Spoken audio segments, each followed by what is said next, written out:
Hi friends, ನಮಸ್ತೆ. ಇವತ್ತಿನ video ಬಂದು ಬೆಂಗಳೂರಿಂದ ಲೇಗೆ ಬಜೆಟಲ್ಲಿ ಹೆಂಗೆ ಹೋಗಬೇಕು ಅಂತ ಫುಲ್ ಡೀಟೇಲಾಗಿ. ಬೆಂಗಳೂರಿಂದ ಡೆಲ್ಲಿಗೆ ಟ್ರೈನ್ ತೊಗೋಬೇಕು. ಡೆಲ್ಲಿ ಇಳಿದಿದ್ದಂಗೆ ಮೆಟ್ರೋ ಅಥವಾ ಸಿಟಿ ಬಸ್ ತೊಗೊಂಡು ಕಾಶ್ಮೀರಿ ಗೇಟ್ ಬರಬೇಕು. ಕಾಶ್ಮೀರಿ ಗೇಟ್ ಲೆಫ್ಟ್ ಸೈಡೇ ISBT ಬಸ್ ಸ್ಟ್ಯಾಂಡ್ ಇದೆ. ISBT ಬಸ್ ಸ್ಟ್ಯಾಂಡಿಗೆ ನಾವು ಬರೋದಕ್ಕೆ ಮುಂಚೆನೇ ಆನ್ಲೈನಲ್ಲಿ ಲೇಗೆ ನಾವು HRTC ಬಸ್ಸಲ್ಲಿ ನಾವು ಟಿಕೆಟ್ನ ನಾವು ಮುಂಚೆನೇ ಬುಕ್ ಮಾಡ್ಕೊಂಡಿರಬೇಕು. ಮಧ್ಯಾಹ್ನ 3 ಗಂಟೆಗೆ ಡೆಲ್ಲಿ ISBT ಬಸ್ ಸ್ಟ್ಯಾಂಡಿಂದ ಲೇ ಬಸ್ಸು ಹೊರಡುತ್ತೆ. ಅರೌಂಡ್ ನಾವು 1 ಗಂಟೆಗೆಲ್ಲ ISBT ಬಸ್ ಸ್ಟ್ಯಾಂಡ್ ಬರಬೇಕಾಗುತ್ತೆ. ಊಟ ಮಾಡಿಕೊಂಡು ಈ ಬಸ್ನ ನಾವು ಹತ್ತಬೇಕಾಗುತ್ತೆ. ಬಸ್ಸು ಮಧ್ಯಾಹ್ನ 3 ಗಂಟೆಗೆ ಡೆಲ್ಲಿ ಬಿಟ್ಟರೆ ರಾತ್ರಿ 9 ಗಂಟೆಗೆ ಮತ್ತೆ ಚಂಡೀಗಢಲ್ಲಿ ಊಟಕ್ಕೆ ನಿಲ್ಲಿಸುತ್ತೆ. 9ರಿಂದ 9ವರೆಗೂ ಊಟ ಸ್ಟಾಪು ಚಂಡೀಗಢಲ್ಲಿ. 9ವರೆಗೆ ಚಂಡೀಗಢ ಬಿಟ್ಟರೆ ಬೆಳಗಿನ ಜಾವ 5 ಗಂಟೆವರೆಗೂ ನಾನ್ ಸ್ಟಾಪು ಮನಾಲಿಗೆ ಹೊಡಿತಾನೆ. ಈ ಡೆಲ್ಲಿಯಿಂದ ಲೇ ಜರ್ನಿ ಟೋಟಲ್ಲು ನಮಗೆ 36ಇಂದ 37 ಅವರ್ಸ್ ಆಗುತ್ತೆ. ಈಗ ಸಮುದ್ರದ ಲೆವೆಲಿಂದ ಡೆಲ್ಲಿ ಇರೋದು ಬರೀ 1000. ಈ ಜರ್ನಿನಲ್ಲಿ ನಾವು ಹೈಯೆಸ್ಟ್ ಪೀಕ್ ಟಚ್ ಮಾಡೋದು ತಾಂಗ್ಲಾಂಗ್ಲಾ ಇರೋದು ಅರೌಂಡು 17,480. ಇಷ್ಟು ಸಡನ್ನಾಗಿ ನಾವು 2 ದಿನದಲ್ಲಿ 1000ಇಂದ ಅರೌಂಡ್ ನಾವು 17,000ವರೆಗೂ ಹೈಟ್ನ ಗೇನ್ ಮಾಡೋದ್ರಿಂದ ನಮಗೆ ಸ್ವಲ್ಪ ಹೈ ಆಲ್ಟಿಟ್ಯೂಡ್ ಸಿಕ್ನೆಸ್ ಆಗೋ ಚಾನ್ಸಸ್ಸು ತುಂಬ ಇರುತ್ತೆ. ಇಷ್ಟು ಆಲ್ಟಿಟ್ಯೂಡ್ಗೆ ಏನು ಮಾಡೋದ್ರಿಂದ ಈ ಜರ್ನಿನೂ ಅಷ್ಟೇ ನಿಮಗೆ ಬ್ಯೂಟಿಫುಲ್ಲಾಗಿ ಲೈಫ್ ಟೈಮ್ ಮೆಮೊರಬಲ್ ಜರ್ನಿ ಆಗಿರುತ್ತೆ. ಮನಾಲಿ ಬಂದು ಅರೌಂಡು ಸಮುದ್ರದ ಮಟ್ಟದಿಂದ 6700 ಸೀ ಲೆವೆಲಿಂದ ಮೇಲ್ಗಡೆ ಇದೆ. ಮನಾಲಿಗೆ ನಾವು ಬೆಳಗಿನ ಜಾವ 5 ಗಂಟೆಗೆ ಬಂದು ಸ್ಟಾಪ್ ಮಾಡ್ತೀವಿ. 5ರಿಂದ 5:30ವರೆಗೂ ಮನಾಲಿನಲ್ಲಿ ಸ್ಟಾಪ್ ಮಾಡುತ್ತೆ. ಅವಾಗ ನಾವು ಕಾಫಿ, ಸ್ನ್ಯಾಕ್ಸ್ ಏನಾದ್ರು ತಗೋಬೋದು. ತಿರ್ಗಾ ನಮಗೆ ಅಟಲ್ ಟನಲ್ ಕ್ರಾಸ್ ಮಾಡಿ ಸ್ವಲ್ಪ ದೂರ ಸೀಸುಗೆ ಹೋಗ್ತಿದ್ದಂಗೆ ಅವನು ಬೆಳಗಿನ ಜಾವ ತಿಂಡಿಗೆ ಸ್ಟಾಪ್ ಮಾಡ್ತಾರೆ. ಸೀಸುಗೆ ಬರೋಷ್ಟ್ರಾಗ ಅರೌಂಡ್ 9-9:30 ಆಗಿರುತ್ತೆ. ಸೀಸುನಲ್ಲಿ ತಿಂಡಿ ಸ್ಟಾಪ್ ಕೊಡ್ತಾರೆ. ಸೀಸುನಲ್ಲಿ ಅರ್ಧ ಗಂಟೆ ಸ್ಟಾಪ್ ಕೊಟ್ಟು ಸೀಸುಯಿಂದ ಹಂಗೆ ಮುಂದೆ ಹೋದರೆ ತಾಡಿ ಅಂತ ಒಂದು ಪ್ಲೇಸ್ ಬರುತ್ತೆ. ತಾಡಿನಲ್ಲಿ ಊಟಕ್ಕೆ ಸ್ಟಾಪ್ ಕೊಡ್ತಾರೆ. ನಿಮ್ಗೆ ಅರೌಂಡ್ ಒಂದು 2 ಗಂಟೆಗೆ ತಾಡಿನಲ್ಲಿ ಸ್ಟಾಪ್ ಮಾಡ್ತಾರೆ.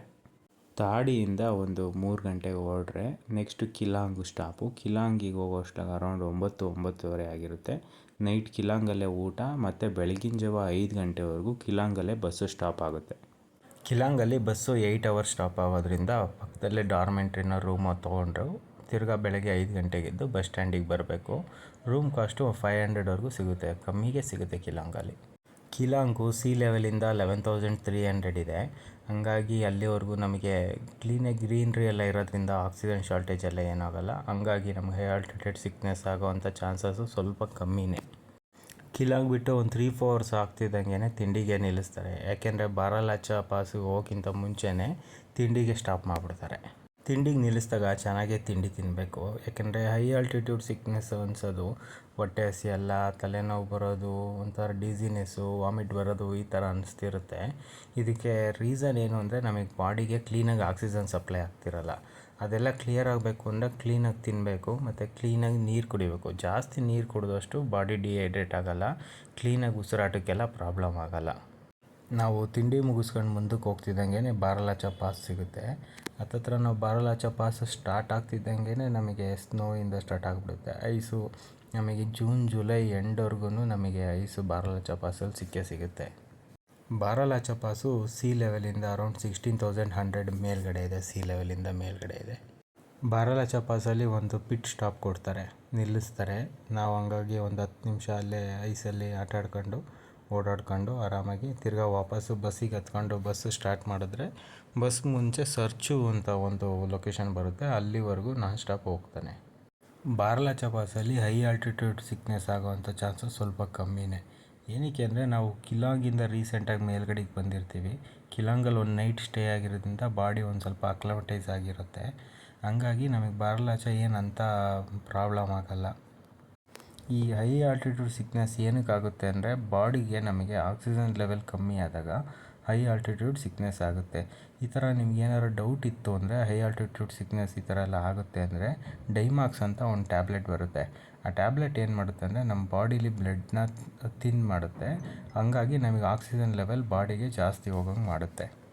ಬಾರಾಲಾಚಾ ಪಾಸಿಂದ ಕೆಳಗಡೆಗೆ ಇಳಿದು ಸರ್ಚುಗೆ ಬಂದು ಸರ್ಚುಯಿಂದ ನಾಕೋಲಾ ಟಾಪಿಗೆ ಬರ್ತೀವಿ. ನಾಕೋಲಾ ಟಾಪ್ ಬಂದು ಅರೌಂಡು 15,600 ಸೀ ಲೆವೆಲಿಂದ ಮೇಲ್ಗಡೆ ಇದೆ. ನಾಕೋಲಾ ಟಾಪಲ್ಲೂ ಒಂದು ಪಿಟ್ ಸ್ಟಾಪ್ ಕೊಡ್ತಾರೆ. ಅಲ್ಲೂ ಪಿಟ್ ಸ್ಟಾಪ್ ಮುಗಿಸ್ಕೊಂಡು ವಾಪಸ್ ನಾವು ತಾಂಗ್ಲಾಂಗ್ಲಾ ಕಡೆಗೆ ಹೊರಡ್ತೀವಿ. ನಾಕೋಲಾ ಟಾಪ್ ಬರೋಷ್ಟ್ರಾಗ ಅರೌಂಡ್ ನಮಗೆ ಆಲ್ರೆಡಿ 12:30-1 ಆಗಿರುತ್ತೆ.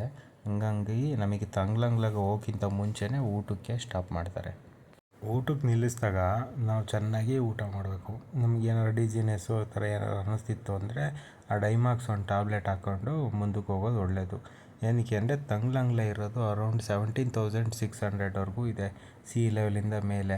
ಸಡನ್ನಾಗಿ ನಮಗೆ ಒಂದೇ ದಿನದಲ್ಲಿ ನಾವು ಹತ್ತತ್ರ 5,000ರಿಂದ 6,000 ಸಿ ಲೆವೆಲಿಂದ ಮೇಲ್ಗಡೆಗೆ ಗ್ರೇಡಿಯಂಟ್ ಮೂವ್ ಆಗೋದ್ರಿಂದ ನಮಗೆ ಈ ತಲೆನೋವು ಬರೋದು, ವಾಮಿಟ್ ಬರೋದು ಈ ಥರ ಚಾನ್ಸಸ್ ಸ್ವಲ್ಪ ಜಾಸ್ತಿ ಇರುತ್ತೆ.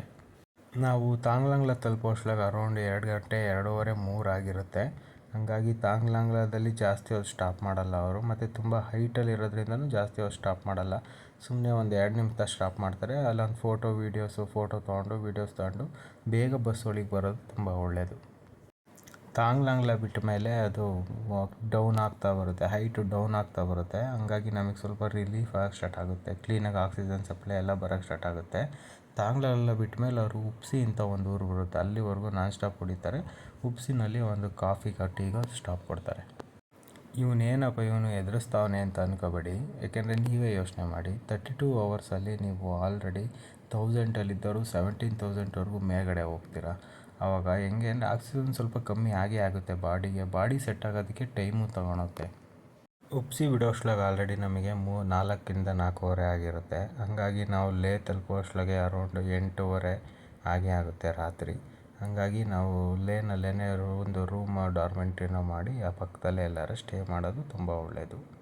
ಲೇ ಆಲ್ಟಿಟ್ಯೂಡ್ ಇರೋದು 11,500. ಈಗ ಡೀಟೇಲ್ ಬಜೆಟ್ ಎಷ್ಟಾಯಿತು ನಮಗೆ ಬೆಂಗಳೂರಿಂದ ಲೇ ಬರೋದಕ್ಕೆ, ವಾಪಸ್ ಲೇಯಿಂದ ಬೆಂಗಳೂರಿಗೆ ಹೋಗೋದಕ್ಕೆ ಅಂತ ಹೇಳ್ತೀನಿ. ಬೆಂಗಳೂರಿಂದ ಡೆಲ್ಲಿಗೆ ನಾನು ಟ್ರೈನಲ್ಲಿ ಬಂದೆ 3 AC-ನಲ್ಲಿ 2,300 ಪರ್ ಪರ್ಸನ್ ಆಗುತ್ತೆ. 2 ವೇ ನಮಗೆ 4,600 ಆಗುತ್ತೆ. ಫುಡ್ಡು 2,000 ರುಪೀಸು ಅರೌಂಡ್ ಖರ್ಚಾಗುತ್ತೆ ನಮಗೆ ಟ್ರೈನಲ್ಲಿ.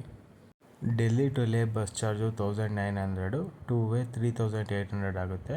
ನಮಗೆ ಫುಡ್ಡು ಟ್ರಾವೆಲಿಂಗಲ್ಲಿ 2,000 ರುಪೀಸ್ ಆಗುತ್ತೆ ಖರ್ಚು. ಕಿಲಾಂಗಲ್ಲಿ 1 ನೈಟ್ ಸ್ಟೇ ಇರುತ್ತೆ 500 ರುಪೀಸು. ಹಾಗಾಗಿ ಟೋಟಲ್ ಬಜೆಟ್ ಬಂದು ನಮ್ಮ 13,500 ರುಪೀಸ್ ಆಗುತ್ತೆ. ಈ ಬಜೆಟ್ ಬಂದು ಬೆಂಗಳೂರಿಂದ ಲೇಗೆ, ಲೇಯಿಂದ ಬೆಂಗಳೂರಿಗೆ ಟ್ರಾನ್ಸ್ಪೋರ್ಟೇಷನ್ನು ಬರೀ ಓಡಾಡೋದಕ್ಕೆ ಮಾತ್ರ. ಲೇನಲ್ಲಿ ಎಲ್ಲೆಲ್ಲಿ ಓಡಾಡಬೇಕು, ಯಾವ್ಯಾವ ಪ್ಲೇಸಿಗೆ ಹೋಗಬೇಕು ಅಂತ ಅದಕ್ಕೆ ಡೀಟೇಲಾಗಿ ಇನ್ನೊಂದು ವೀಡಿಯೋ ಮಾಡ್ತೀನಿ ಪಾರ್ಟ್ 2ನಲ್ಲಿ. ನನ್ನ ಯೂಟ್ಯೂಬ್ ಚಾನಲಲ್ಲಿ ಹಾಕ್ತೀನಿ, ನೋಡಿ ಶೇರ್ ಮಾಡಿ ಸಬ್ಸ್ಕ್ರೈಬ್ ಮಾಡಿ ಪ್ಲೀಸ್.